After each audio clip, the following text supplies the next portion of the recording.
Hello, everyone, and thank you for joining us for what's bound to be another great session in association with Idea.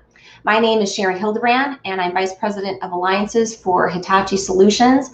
And today we're going to be joined by an outstanding leader, an amazing guy who has started a wonderful foundation that is focused on enabling that next generation of female leader in Chicago and putting the tools and access to technology in their hands.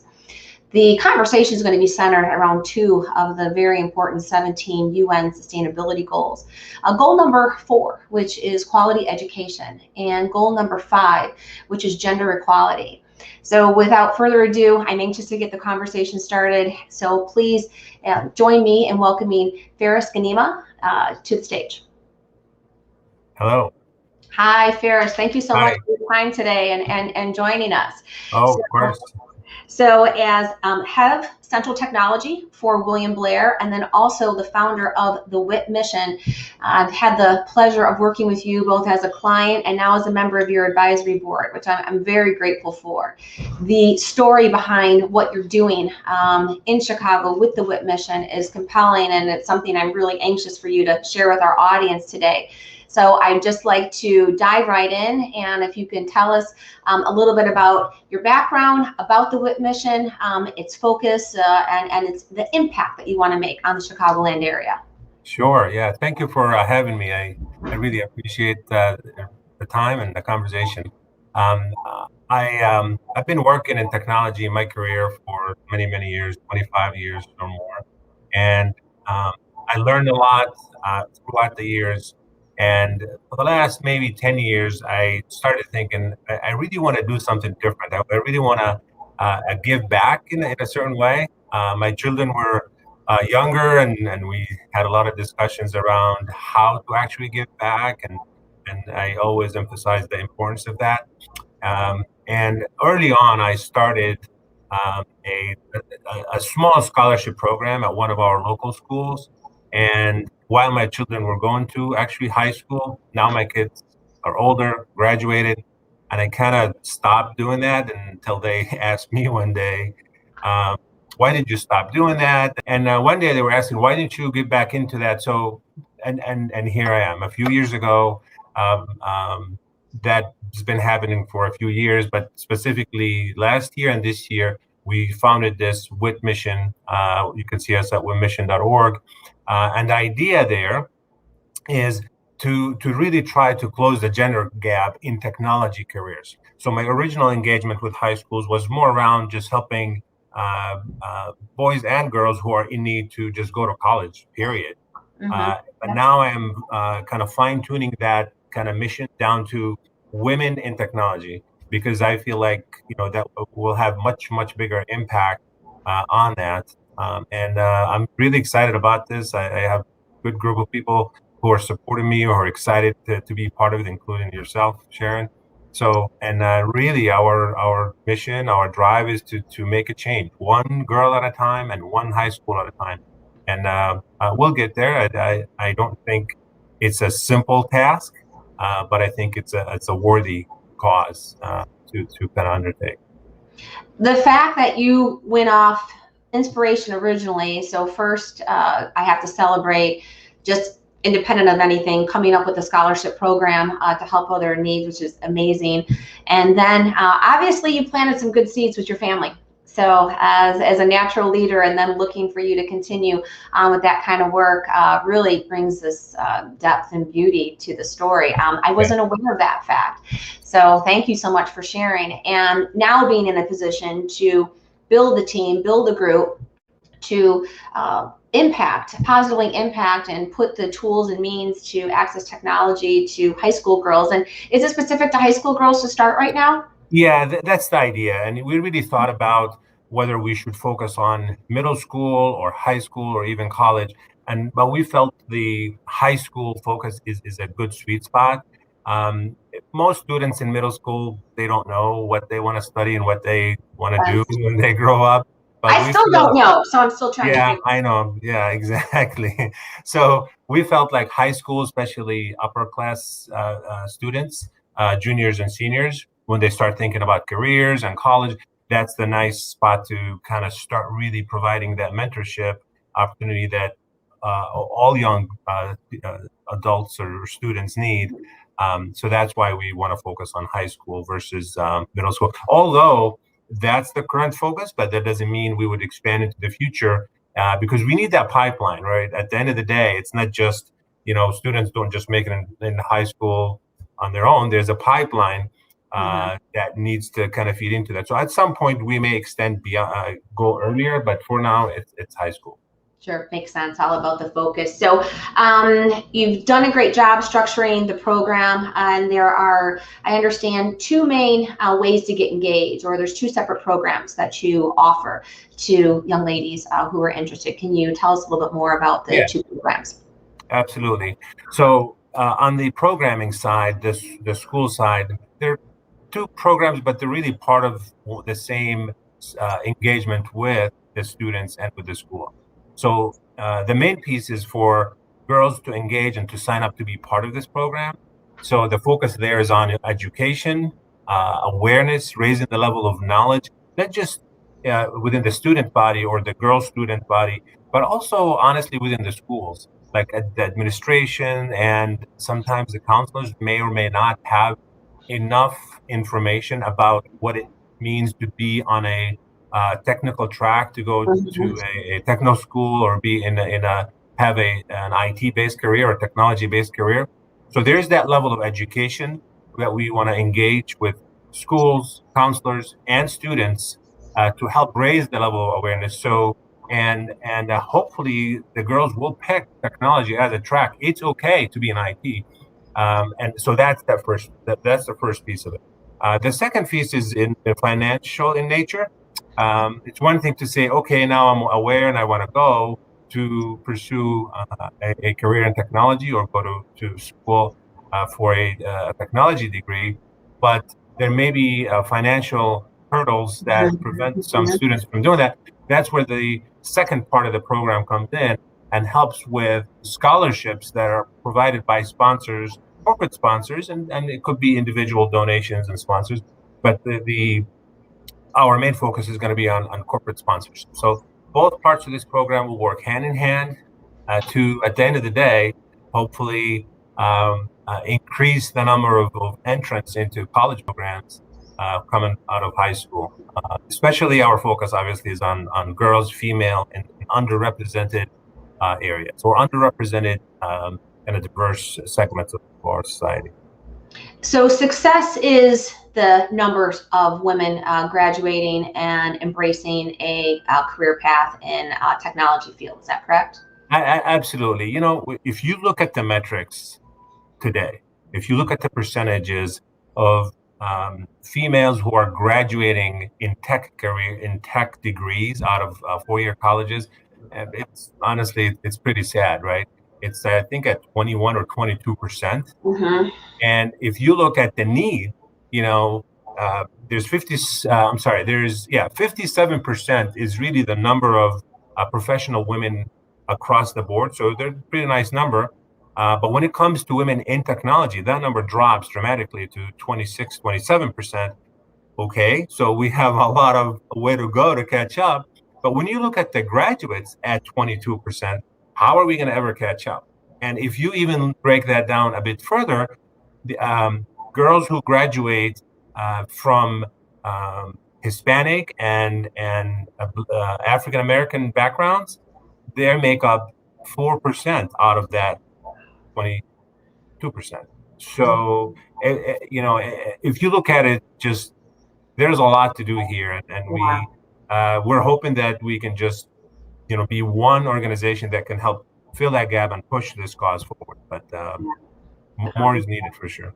The data is staggering and you can't ignore it. So I always like to build numbers into this conversation, even though they're a little deflating. Maybe we can flip that and turn it into motivation to see higher percentages. So given the WIT mission started earlier this year, can you talk about some of the early milestones or goals that you have? Absolutely. So in my career over the years, I've started multiple like for-profit businesses, and some of them failed, some of them worked okay for a year or two. So this was no different in a way. It's nonprofit, but the initial registration process, you still have to be legit. You got to register with the state and the IRS and all of that. So most of our initial activities were based on that, building the board, right? So we have a really robust board, which, thank you for agreeing to be part of that advisory board as well, Sharon. Yeah. And so that's where the initial focus is on the governance side. On the programming side, what we're trying to focus now is to complete the school programming to be ready to launch in the next few weeks, actually, in a couple months in September. So we want to go to a few schools, and we want to launch this program in the schools. And like I mentioned before, we got to do this at a small scope, make improvements, and then move on to the next thing. So, I'm hoping that we can expand this beyond just a few initial schools for this year, maybe into going to CPS and beyond in Chicago. But yeah, that's what our focus is right now. Okay, crawling before we walk. Absolutely get it. So as far as you mentioned some of the challenges. You mentioned the staggering numbers, the deflated numbers that we see women in corporate America versus women in tech and corporate America. Can you talk more about some of the other problems or challenges that exist when or concerns you might have about introducing young girls now to technology? Yeah, there are a couple of areas I think are really impacting why we see these numbers are just so low. One, honestly, is this stigma around tech, and that technology or being a technology career is just for boys when they're younger, or just for men, as if it's just a man's world. That's not the case. There's so much more about technology than lifting heavy objects and installing equipment and things like that. That's actually moving away with a lot of the technology moving into the cloud, and there's programming, project management, organizing around tech. So there's more than just you can create the technology, you can teach others how to use it, you can manage it. There's so much more, and a lot of our yeah, absolutely. Yeah, look at yourself. So there's a stigma around that, like gaming, even. It's looked at differently when maybe a girl is having interesting gaming versus a boy. I don't know why. I don't understand that. But so this is kind of one of the major issues, just the stigma associated with it, with technology for females or girls. Second problem, as girls become, young adults, go into college, or even in later in their early careers, lack of mentors. I really think that's another important issue here. Lack of mentorship means lack of knowledge, lack of awareness that you can actually do this too. So an important pillar of our program is not just to provide educational programming and we're going to go to schools and raise awareness, but to also, which is very important, map or assign one female mentor to one female student in high school. So this is important because I feel and mentorship is an important part of this. So this mentorship program that we're going to work on and is going to be part of it. So financial sponsorship is one, but also providing that level of support and guidance and help is important. So these are the 2 points I would say: stigma for technology careers, boys versus girls, and then second, the lack of mentorship. Okay, makes a ton of sense, and it was on having another conversation earlier today about sustainability, but the same item that Lydia brought up. It takes a village, and you want to, in order to scale, and in order to make sure that you can expand your reach as much as possible and your impact, mentors definitely can accelerate, almost cement that. All right, really, I'm enjoying the conversation, Ferris, and the direction that it's going. People love stories. They love to relate to stories. I'm guaranteed that there's a couple of people out there that would be really interested in a specific story you have that's tied to either your future goal, the WIP mission, or something inspirational from your past and experience you had. So anything that you can share with us. Yeah, sure. I think I touched upon that early on. really my story and even my inspiration comes, quite frankly, from my children. Okay, so my children, they push me all the time. They challenge me in different ways. They're smart people, and I started talking about that earlier at the dinner table when they were challenging me, like, why am I not doing this again? And now that we're older and we're in college, as if did you do this for us, or I thought you did this for yourself, and that kind of thing. So, and it made me think, like, okay, maybe I do need to get back into this. So I actually started a similar program at my current employer 4 years ago, for like a women in technology program. And one important part of that is an internship offering that we do on an annual basis. So we started a few years back. We started with 4 interns, women interns or students. Um, this year, 2021, we have 19 interns. Last year we had 10. So very exciting, even though we're doing it remote, but it still is having a tremendous impact. Now, here's a fun fact about that. I'm just going to tell you, which it happened during the first year. We got these 4 young women interns. Honestly, I didn't know what to expect. I had low expectation in terms of what they're going to do and deliver on projects, because what kind of high school, maybe 1 or 2 years after high school, a college student do, you're not too far into it. And honestly, they surprised the heck out of it, all of us, in terms of the projects they worked on, the output that they came up with. I mean, it was completely almost humbling to us to underestimate them. And I admit that, I admitted it to them. But that was definitely a good experience and wake up call, honestly, to me and even other folks, other managers, to say, wow, this program can actually contribute to us. And that's why the program grew over time. So that's one story on the my work. But then back to home, that's where my inspiration comes from. It's my kids; they keep pushing me, and that's why late last year, early this year, started putting the kind of the final pieces on what mission and what we need to do. Spend like probably months thinking of the name. What can the name be? What should our mission be?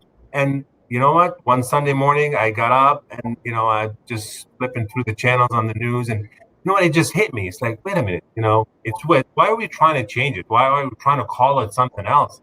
It is what it is. It's our women in technology, and it's our mission. It's with mission. The next thing you know, it's with mission.org.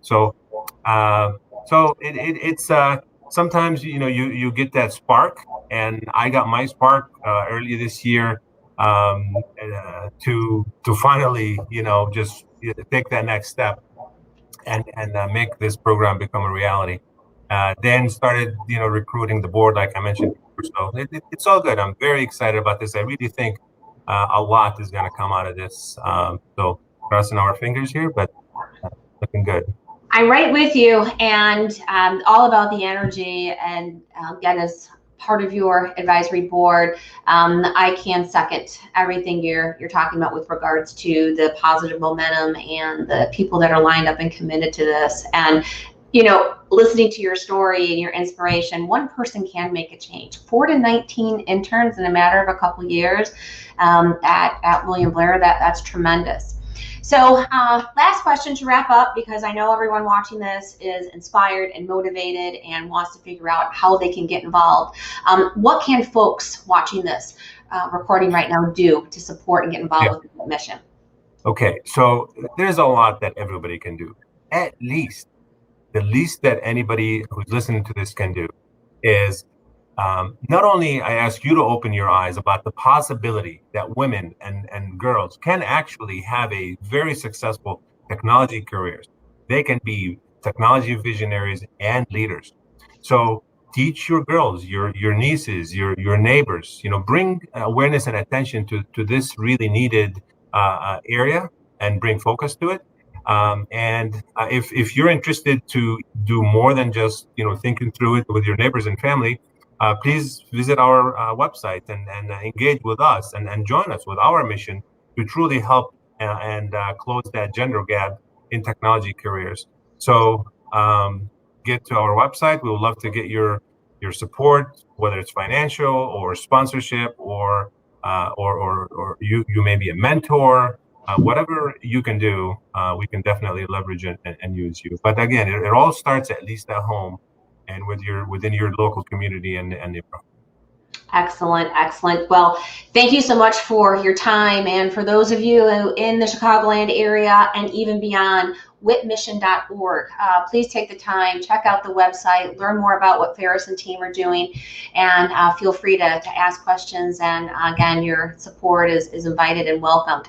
Thank you so much for your time, Ferris. As always, love working with you, love staying committed to what you're doing and helping you excel and soar. Appreciate it. Thank you very much for having me.